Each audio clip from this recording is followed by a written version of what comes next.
Well, mahalo, as we look at OKO Punch Counter number 15. This is a two-punch combination, a left-right combo.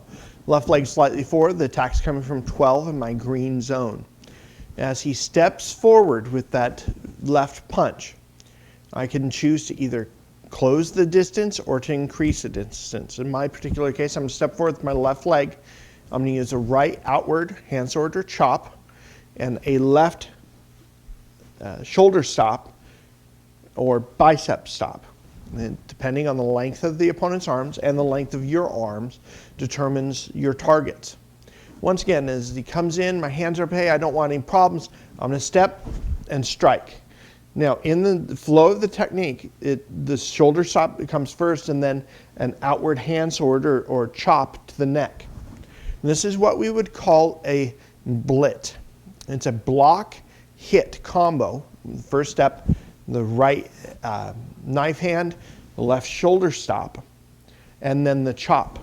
But what I want to do is I want to condense time, and I want to condense the time it takes from the shoulder stop to the chop. So once again, from the beginning, my left leg forward, I'm going to block and shoulder stop and chop almost at the same time. It's going to be a bam. Very quick interval between the two. So once again, my left leg's forward. Plop. Once again, once I do this, I'm canceling the right hand weapon. I'm going to borrow balance and do a left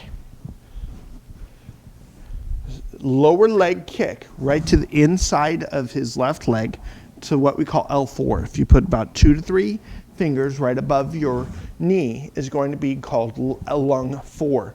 The pressure point just above the knee. So I've block, struck, I'm borrow balance, kick, lung 4. I have enough time, I've canceled the second weapon. I'm going to roundhouse kick to the outside of that same leg. So now I've buckled from the inside and I'm buckling from the outside. He then decides to throw that right punch. I step down from the roundhouse, once again, block strike. Once again, this is going to be a shoulder stop. A left knife hand to the wrist, a right palm heel strike to the shoulder. This time, I don't want to deal with another left hand punch. So what I'm going to do is effect a shoulder throw. I'm going to grab the wrist, step with my right foot towards 9 o'clock, bring him up and bring his arm, let me grab a stick, across my shoulder. So once again, here's the right hand that comes in. I'm going to step, block, strike. Right foot is going to step towards 9, bringing it across my shoulder, pushing the arm down, bringing his shoulder up. And now as I step back with my left foot, as I rotate, my hips are now underneath his hips, and I can effect the throw.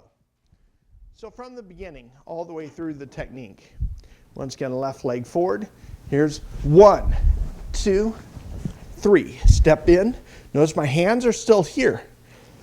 2, up underneath, step through, and throw. I can either follow up or go to my next opponent. Some concepts and principles here in punch counter number 15. I really like the 2 punch combinations in OKO's curriculum because they reinforce concepts and principles already learned. So we've already been looking at the blit, the block and the hit with these techniques and the shoulder stop. But now we've reintroduced hitting L4 in the leg and borrowing balance and force to affect our kicks. Hip placement is also important here because we have a shoulder throw. So if he is taller, it's going to be easier for me to get my hip underneath his hip. If we're the same height, I'm going to need to lower my stance to get my hip under his hip to affect the throw. We have off-weighting in pulling our opponent to that right leg in order to affect the throw. We have 3 points of contact, my hands, my shoulder, and my body connecting to him in order to affect the throw. And as we like to do, we like to hit him with the planet. Concrete is not fun to hit, especially from 4 foot off the ground. Well, this has been a look at OKO Punch Counter number 15. Aloha, mahalo, and live pono.